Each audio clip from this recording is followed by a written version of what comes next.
Jai Hind everyone. Today we are going to discuss about the ionization energy. Ionization energy क्या होता है छोटा? आयनन ऊर्जा। हम लोग क्या करते हैं अपने पास, जैसे फुटबॉल देखे हो, छोटा फुटबॉल देखे हो, फुटबॉल वो देखे हो ना, उसी फुटबॉल से जैसे फुटबॉल होता है ना वैसे ही एटम भी होता है। आर्यन आप देखे हो फुटबॉल? हाँ, तो वैसे ही क्या होता है, वहीं से अपन क्या करते हैं, एक इलेक्ट्रॉन को ऐसे निकालते हैं। और इलेक्ट्रॉन कहां से निकालेंगे? बाहर से। कहां से निकालेंगे? बाहर से। जैसे अभी के टाइम पे आप लोग अचार निकालते हो खाने के लिए, खाते हो? छोटा अचार खाते हो? खाता हो तो कहां से निकालते हो अचार को? एकदम अंदर से निकालते हो कि ऊपर से? एकदम अंदर से निकालते हो? नहीं, ऊपर से जैसे अचार निकालते हैं वैसे ही क्या करेंगे अपन लोग, इलेक्ट्रॉन को भी निकालेंगे। तो देखो क्या है छोटा, ये देखो, ये रखा हुआ है पूरा का पूरा आपका अचार। हाँ बोला ना जी, राइट। ये रेड रेड में जो दिख रहे हैं ना, इधर रेड रेड में इसको सबको क्या कंसीडर करेंगे? अचार कंसीडर करेंगे। और जब भी अपने को निकालने होंगे अचार तो कैसे निकालेंगे छोटा? ऊपर का टक से निकालेंगे। किससे निकालेंगे? टक से निकालेंगे, ऊपर से।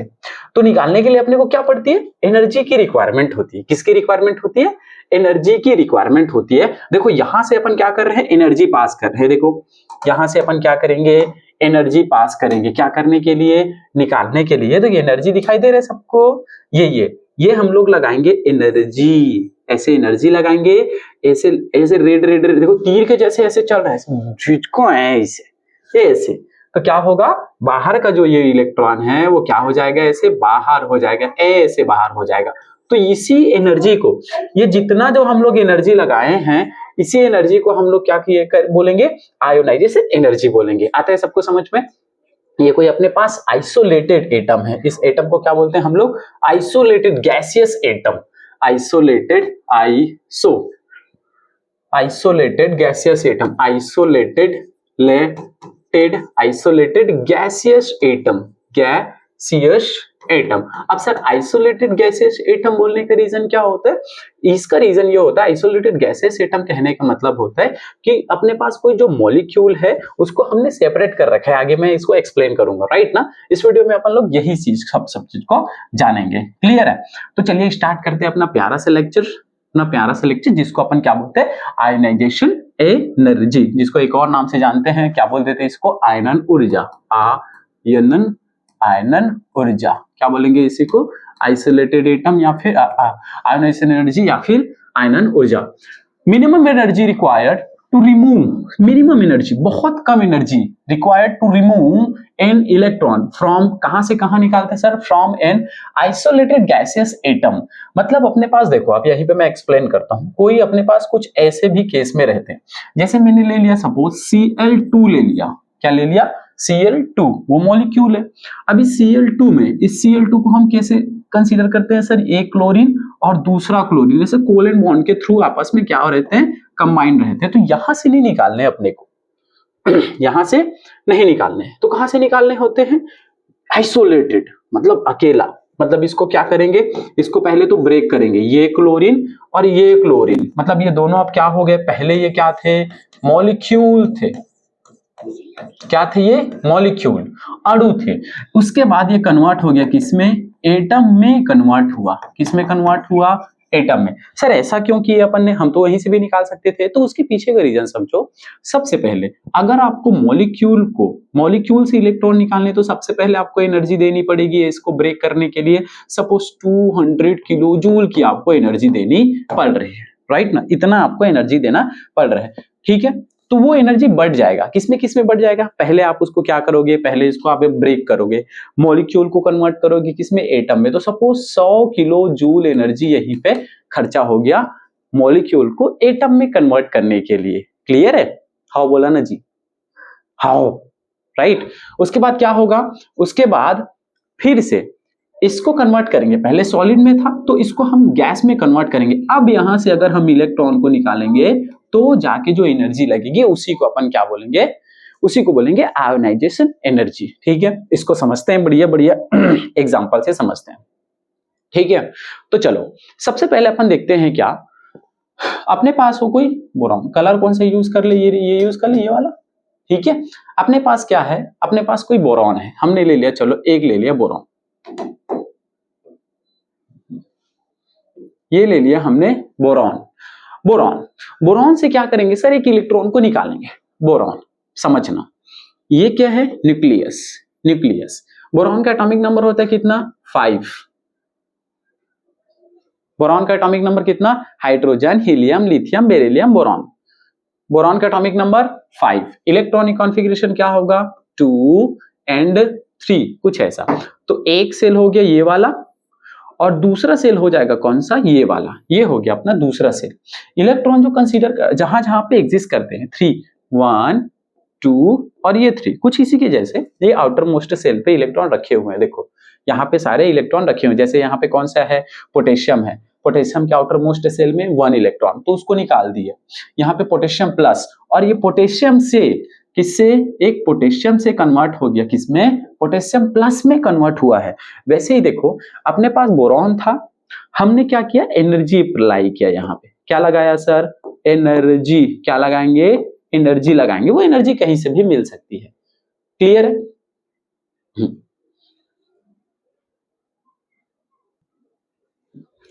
अब क्या करेंगे, यहां से हमने एनर्जी अप्लाई किया, तो ये वाला जो इलेक्ट्रॉन है वहां से क्या हो जाएगा, रिमूव हो जाएगा। एक लास्ट का इलेक्ट्रॉन, वैलेंस शेल का इलेक्ट्रॉन रिमूव हो जाता है। तो देखो ये जो बोरॉन है वो कन्वर्ट हो जाएगा किसमें, ये बोरॉन कन्वर्ट हो जाएगा। अब देखो इसके पास इलेक्ट्रॉन कितना था, 11 इलेक्ट्रॉन था।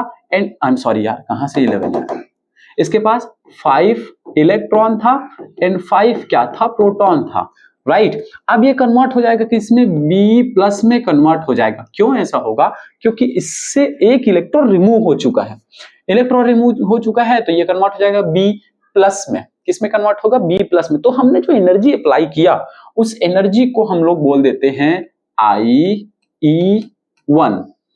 फर्स्ट एनर्जी जो हमने अप्लाई किया, IE1, ionization, first ionization energy, right. अब फिर से अगर हम अप्लाई करेंगे कौन सा, सेकेंड आयोनाइजेशन एनर्जी, ये लो, ठीक है।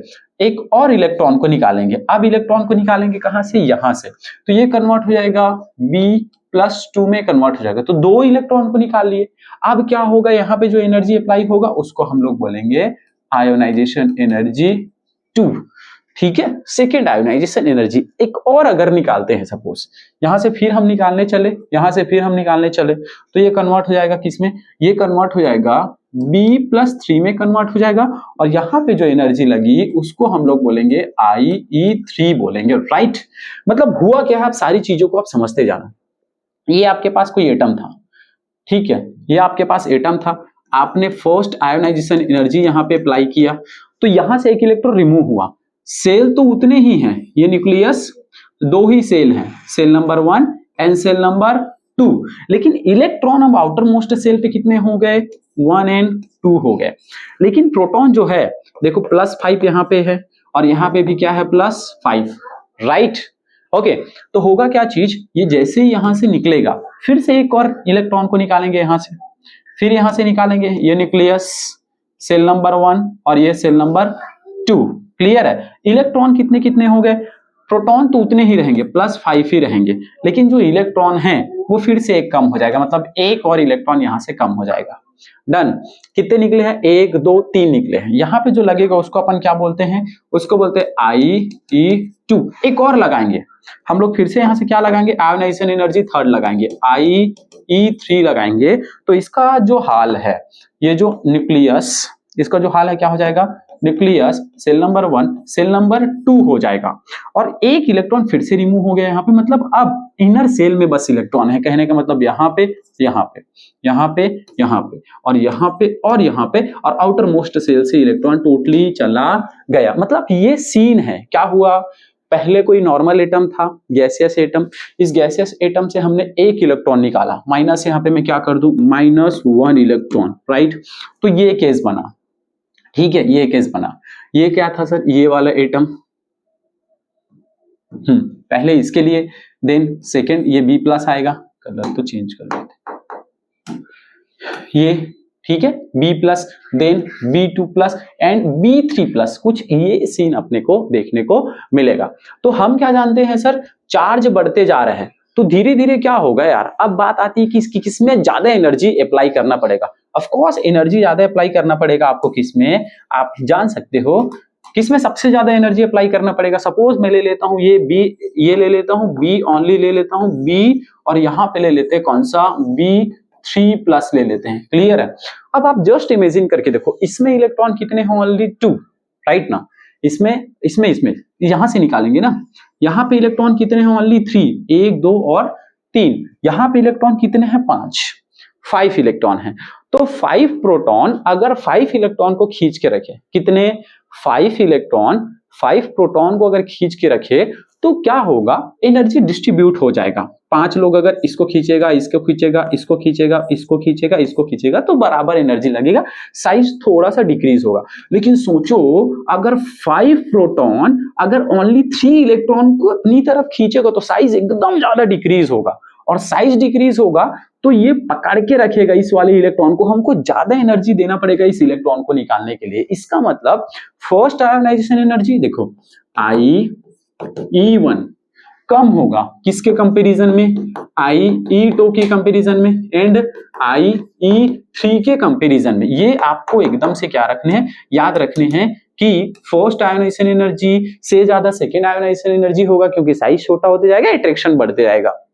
उसके बाद I3 सबसे ज्यादा होगा, आयोनाइजेशन एनर्जी सबसे थर्ड ज्यादा होगा। सर I4 नहीं लगा सकते क्या? नहीं लगा सकते, क्योंकि वो एनर्जी फिर बहुत ज्यादा एनर्जी की रिक्वायरमेंट होगी उसके लिए। क्लियर है क्या? मतलब अगर हम क्या देखें कि इन सब में आयोनाइजेशन एनर्जी का अगर ट्रेंड देखें तो सबसे ज्यादा आयोनाइजेशन एनर्जी, नेक्स्ट स्लाइड पे मैं चलता हूं, यहां पे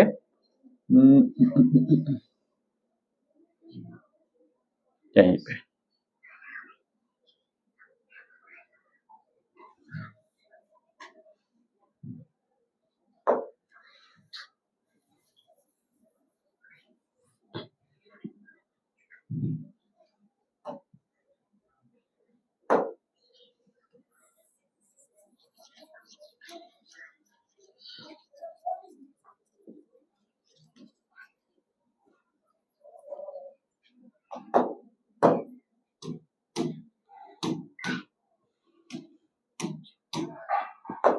इसका मतलब हम क्या जान सकते हैं? अगर जेड इफेक्ट, और ये देखिए सपोज हम अगर देखने जाएं क्या क्या, हम देखने जाएं जेड इफेक्ट, जेड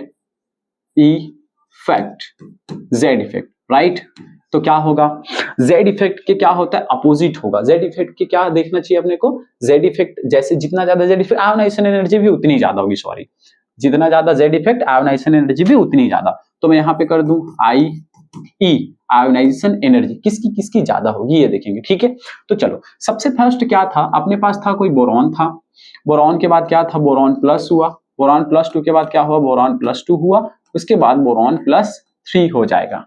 ठीक है, निकालना अपने को कहां तक का है?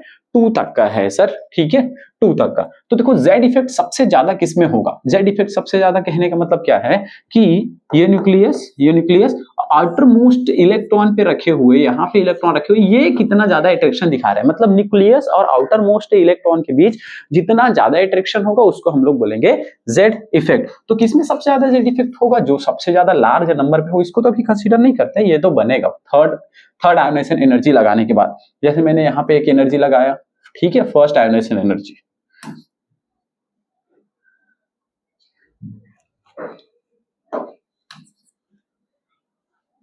ठीक है, उसके बाद सेकेंड, उसके बाद क्या? थर्ड। तो जेड इफेक्ट सबसे ज्यादा इनमें कंसीडर करें, फर्स्ट एंड सेकेंड ऐसे। ठीक है, 1 2 और ये 3, इतना कुछ अगर अपन लगाएंगे तो सबसे ज्यादा जो जेड इफेक्ट होगा, सबसे ज्यादा जेड इफेक्ट जो होगा किसमें होगा? हम मान के चलते हैं इसमें B1, ओके, उसके बाद B2, ये B2, इन तीनों में अगर लेते हैं तो जेड इफेक्ट सबसे ज्यादा B+2 में, देन B+1 में, इसमें होगा। ठीक है, तो देखो क्या देखने को मिला अपने को? जो जेड इफेक्ट होगा, वो सबसे ज्यादा किसमें होगा? इसमें B2+ एंड इसमें, और इससे भी ज्यादा इसमें होगा जेड इफेक्ट। अगर आप देखोगे तो सबसे इसमें भी क्या होगा? बहुत ज्यादा होगा, सिंपल बात है, राइट ना। अब यहीं पे अगर आप देखो आयोनाइजेशन एनर्जी, तो ये भी क्या होगा, डायरेक्टली प्रोपोर्शनल होगा। आयोनाइजेशन बी, उसके बाद इससे ज्यादा किसमें होगा, B1 में, उसके बाद होगा सर किसमें, B2 में, इससे ज्यादा होगा किसमें, B3 में होगा आयोनाइजेशन एनर्जी। मतलब आयोनाइजेशन एनर्जी क्या है सर, कितना ज्यादा इलेक्ट्रॉन निकालने में हमको एनर्जी अप्लाई करना पड़ेगा। क्लियर है। चलो अब देखते हैं क्या, अब देखते हैं हम इसके फैक्टर अफेक्टिंग आयोनाइजेशन एनर्जी। मतलब क्या क्या फैक्टर फैक्ट करेगा। ऊपर से नीचे आएंगे तो साइज क्या होता है, ऊपर से नीचे आने पर साइज इंक्रीज होता है, तो आयोनाइजेशन एनर्जी बढ़ेगा कि घटेगा। लेफ्ट टू राइट जाएंगे तो घटेगा कि बढ़ेगा। ऑक्सीजन की आयोनाइजेशन एनर्जी या नाइट्रोजन की, इन दोनों में किनकी एनर्जी ज्यादा होती है आयोनाइजेशन एनर्जी, इन सब चीजों को देखेंगे। ठीक है, तो 2-3 फैक्टर देखते हैं अपन। क्या देखते हैं सर, इंपॉर्टेंट 2-3 फैक्टर देखें। सबसे फर्स्ट फैक्टर जो है उसको बोलते हैं स्पेसिफिक फैक्टर। सबसे फर्स्ट जो होगा specific factor,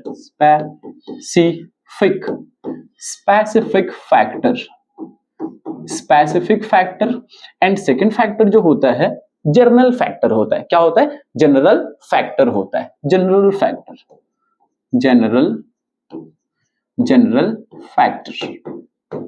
okay, specific factor में देखते हैं हम लोग पेनिट्रेशन इफेक्ट,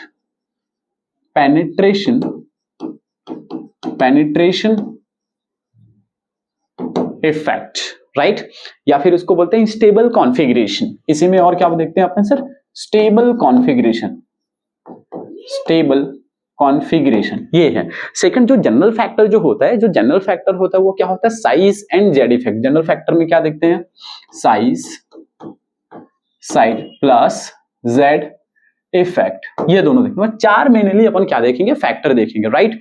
एकदम बेस्ट। मतलब क्या है, सिंपल बात, अगर मैंने ना 2 एटम ले लिए, एक एटम ये और सेकेंड एटम में ये ले लूं, ये न्यूक्लियस, और ये मैं एटम ले लूं, दोनों में कौन में ज्यादा एनर्जी अप्लाई करना पड़ेगा, ये सारे अपन देखेंगे। ठीक है, चलो सबसे फर्स्ट देखते हैं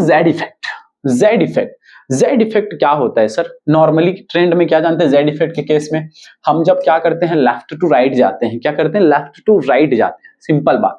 जेड इफेक्ट क्या होता है, Z effect when we are moving to left to right, अगर हम लोग कहां चले जाएं, लेफ्ट टू राइट चले जाएं, ऐसे चले जाएं, तो जेड इफेक्ट क्या हो जाता है, जेड इफेक्ट उस केस में क्या हो जाता है, जेड इफेक्ट क्या होता है, इंक्रीज होता है। जेड इफेक्ट क्या होता है, इंक्रीज, डन ना।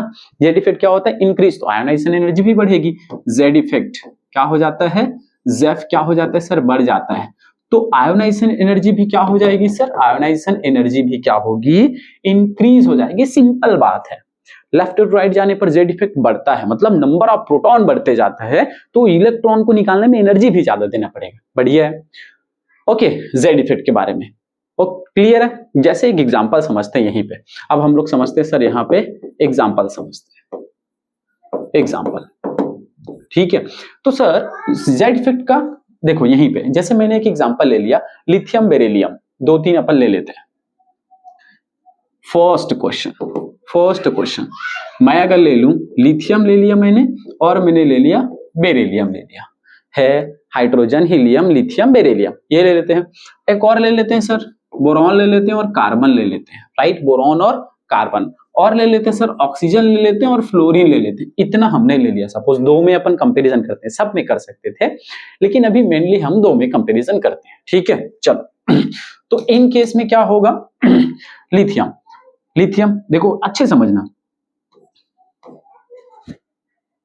ये लिथियम, राइट। अब क्या होता है, lithium beryllium, boron carbon, oxygen और फ्लोरीन, तो जेड इफेक्ट क्या है यार, यहाँ पे लिथियम का एटॉमिक नंबर 3, बेरिलियम का 4, बोरॉन का 5, कार्बन का 6, ऑक्सीजन का 8 और फ्लोरीन का 9, ओके। दादी बुला रहा है।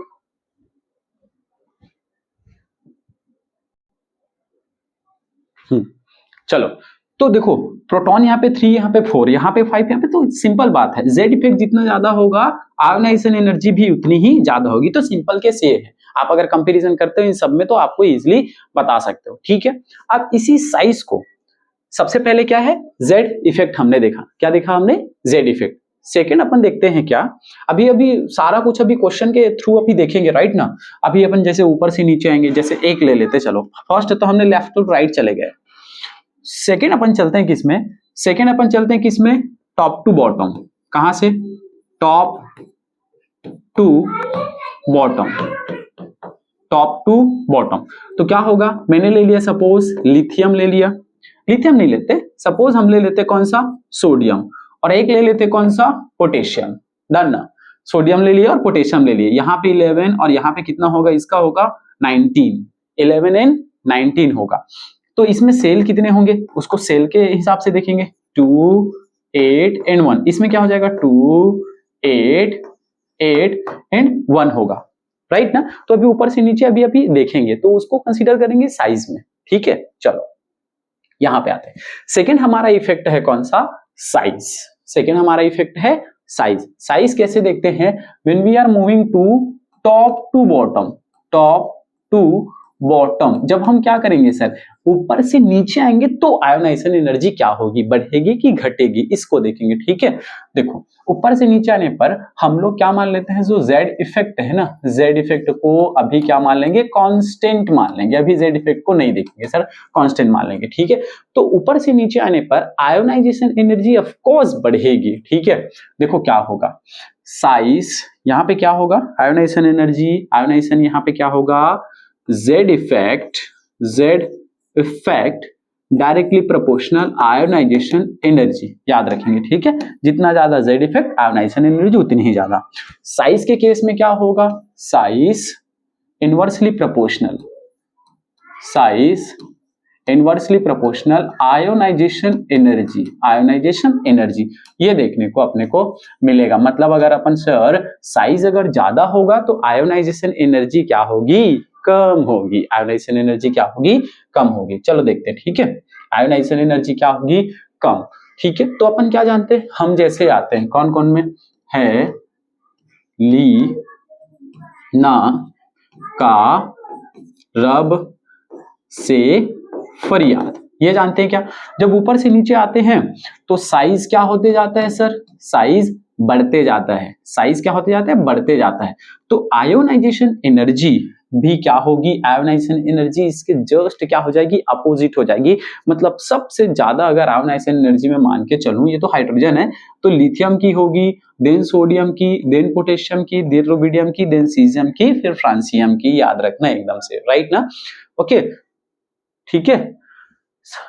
सबसे ज्यादा जो होगी आयोनाइजेशन एनर्जी किसकी, लिथियम की, जब ऊपर से नीचे आएंगे उस केस में, क्लियर है। चलो क्यों, क्योंकि यहाँ पे क्या होता है, साइज इनका क्या होता है, जैसे मैं अगर सीजम की बात करूं तो इसमें क्या होगा, सेल नंबर इतना ज्यादा बढ़ते जाएगा, सेल क्या हो जाएगा सबसे ज्यादा, तो जितना ज्यादा सेल नंबर इंक्रीज होगा, सेल नंबर इंक्रीज होगा तो साइज बढ़ेगा, साइज बढ़ेगा तो इलेक्ट्रॉन को इजिली निकाल लेंगे, क्लियर है ना। जैसे यहीं पे मैं लिथियम की बात करूं तो एक है और यहाँ से इनका अट्रैक्शन थोड़ा ज्यादा होगा, लेकिन यहाँ पे इनका अट्रैक्शन थोड़ा कम, क्लियर। मतलब आउटर मोस्ट इलेक्ट्रॉन पे रखे हुए अगर मैंने इस पे एनर्जी अप्लाई किया तो ये इजीली निकल जाएगा, तो मुझे यहाँ पे जो एनर्जी अप्लाई करना पड़ा वो बहुत ही कम एनर्जी अप्लाई करना पड़ेगा, लेस एनर्जी, यहाँ पे थोड़ी हाई एनर्जी अप्लाई करनी पड़ेगी, डन ना। चलो बढ़िया, क्योंकि सेल ज्यादा हो गया, ओके। अब यहाँ पे देखना, अब यहाँ पे बात आती है मेटेलिक कैरेक्टर की, tendency of an elements to lose electron and form positive ion और केट आयन। मेटेलिक कैरेक्टर यहाँ पे आपको देखने को थोड़ा मिलेगा, तो थोड़ा समझ लीजिए। यहीं पे जब आप लेफ्ट टू राइट जाओगे, ठीक है, लेफ्ट टू राइट जाओगे, यहीं पे समझा दूं मैं,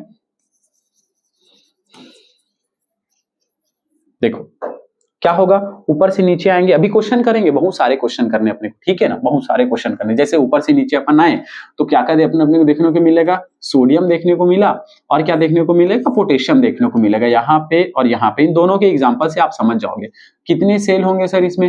न्यूक्लियस क्या होता है इसका, 2 8 एंड 1, इसका क्या होता है 2 8 8 एंड 1। सेल इसमें कितने हुए, 3 सेल, 1 2 और ये 3 सेल।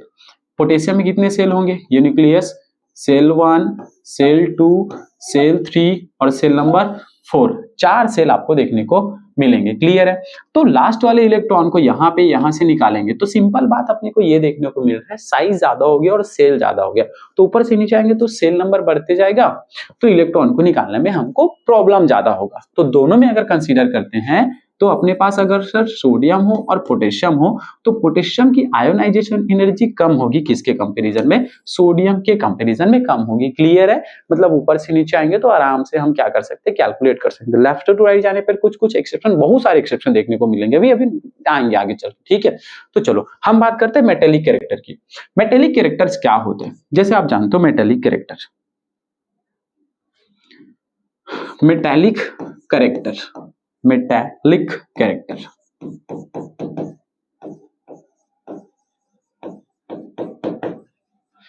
Metallic character. अब हम क्या, किसको मेटल बोलते हैं किसको नॉन मेटल बोलते हैं यार,